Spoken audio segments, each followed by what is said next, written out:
La prejudicialidad es un tema de una enorme trascendencia práctica a la luz de la cantidad de escritos que a diario se presentan por las partes procesales en esta materia de prejudicialidad.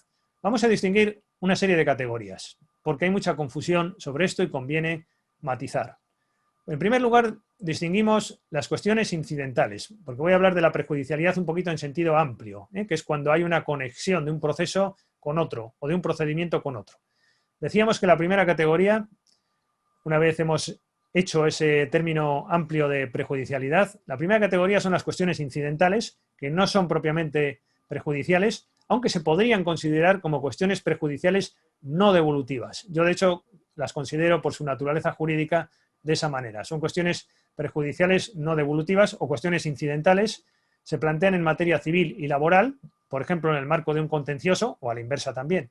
Se plantea con posibles incidencias procesales para la sentencia si hay un régimen de separación de bienes, un régimen de gananciales o una situación laboral de un empleado público, etcétera. Todo esto se resuelve incidentalmente por el contencioso, aunque no causa estado en esa materia, no hay cosa juzgada y después las partes pueden litigar sobre ese aspecto civil o laboral en la jurisdicción competente.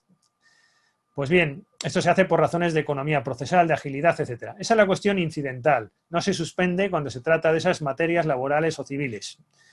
La segunda categoría, las cuestiones prejudiciales. Esto se refiere a cuando en el marco de un contencioso, por hablar de lo nuestro, del derecho administrativo, en el marco de un contencioso se suscita una cuestión penal, constitucional o europea, en el marco de un único proceso, de un proceso sustanciándose.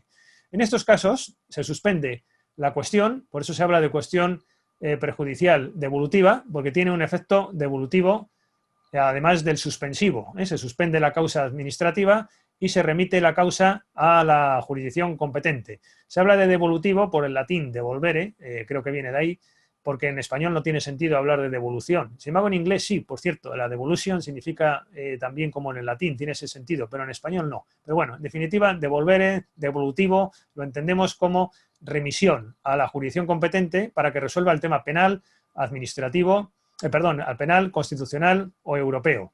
Hay un contencioso de contratación pública, hay una sociedad pública, no se sabe si tiene una función de satisfacción de interés general o no la tiene, se eleva cuestión al Tribunal de Luxemburgo para que dilucide si la función de la entidad pública es de satisfacción de interés general o no lo es, ¿no? Por ejemplo, como ejemplo de cuestión prejudicial.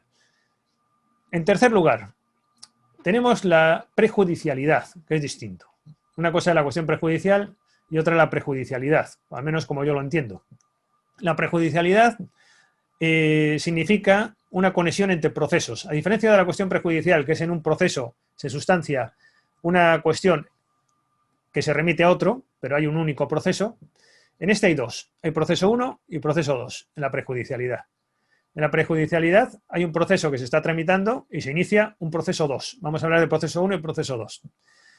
Se está tramitando el proceso 2 y se observa que hay un proceso 1 donde se plantea una cuestión que interfiere o que guarda relación con lo que se ventila en el proceso 2. Pues ahí la parte procesal se encarga de remitir un escrito al órgano jurisdiccional e informarle de esta situación diciendo pido la suspensión, porque es lo que implica, siempre que así interesa a la parte, obviamente, porque hay otro proceso que interfiere en el proceso que se está tramitando, bien por conexión subjetiva, bien por conexión objetiva o por lo que sea.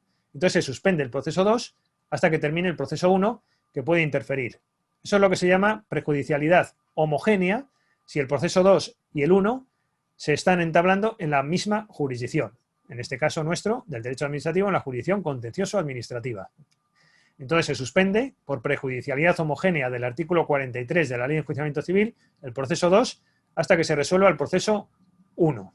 Por ejemplo, un tema de si se está ventilando una resolución contractual en el proceso 1 y en el proceso 2 el contratista ha iniciado un contencioso porque no se le ha pagado una determinada cantidad y el abogado del ayuntamiento contra el contencioso 2, en ese que es parte demandada ahí, promueve un escrito diciendo Hay prejudicialidad homogénea, este es contencioso 2 que se suspenda, porque en el contencioso 1 se está ventilando un tema de una resolución contractual que puede interferir en las cantidades que haya que pagar finalmente al contratista. Es un ejemplo, creo, ilustrativo.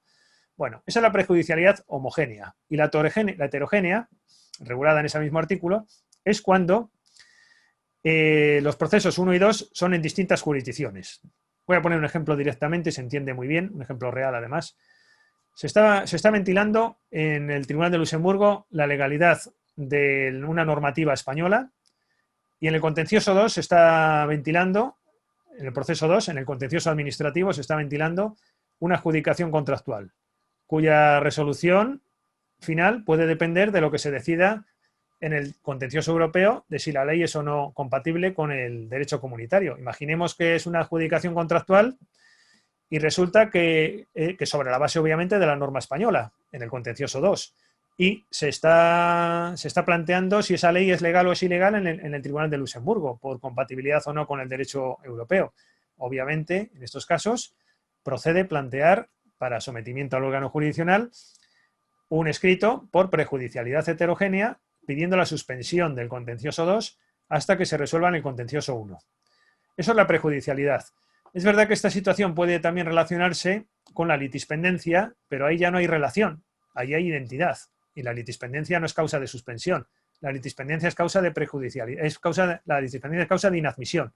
La prejudicialidad es causa de suspensión y la litispendencia es causa de inadmisión. A veces en la praxis judicial se confunde. Se habla de litispendencia en sentido muy amplio cuando son casos de prejudicialidad o de cuestiones prejudiciales. No es lo mismo. La litispendencia, hay coincidencia, la causa petendi, del objeto de pedir, el fondo del proceso, la parte recurrentes, las partes y la parte recurridas. Entonces eso es litispendencia, que es lo mismo en definitiva que la cosa juzgada, que también es causa de inadmisión, pero de manera anticipada, la litispendencia, ¿no? Y también puede interferir esto con la acumulación. Si hay un proceso que se está tramitando inicialmente, hay otro proceso posterior, a veces estratégicamente planteará el abogado en cuestión una prejudicial, pero a veces pedirá una acumulación, depende. Y también puede haber una cosa juzgada extensiva, que es distinta, que es lo que se llama la prejudicialidad resuelta también. Y en este contexto interesa destacarlo porque estamos hablando de la prejudicialidad. La prejudicialidad resuelta, una figura muy interesante también, es cuando se ha resuelto ya algo en un pleito, por sentencia, por ejemplo, en la vía civil ya se ha dicho quién es propietario, ¿no? O quién es concesionario. Y en la vía contenciosa se está enjuiciando, por ejemplo, una expropiación. Bueno, pues si ya en la vía civil se ha tenido por propietario a un sujeto, en la vía contencioso administrativa eso ya está juzgado. Eso se llama prejudicialidad resuelta. ¿Por qué? Porque si se dan cuenta, es una cuestión prejudicial en el contencioso de la expropiación que ya está resuelta en el pleito civil donde se ha dicho ya quién era el propietario. Si esto es así, porque si no podría ser una cuestión incidental si no se hubiera resuelto, como decíamos antes. Pero si ya se ha resuelto, lo lógico es hablar de cosa juzgada extensiva o prejudicialidad resuelta. La cosa juzgada en realidad no es mi tema hoy, pero el interés y lo atractivo del asunto está en esto, porque la cosa juzgada del libro no tiene mayor interés. Sin embargo, esto sí tiene mucha importancia, que es cuando algo juzgado vincula a otro órgano jurisdiccional. Hay poca claridad en la práctica procesal, pero en términos generales esta sería la cuestión.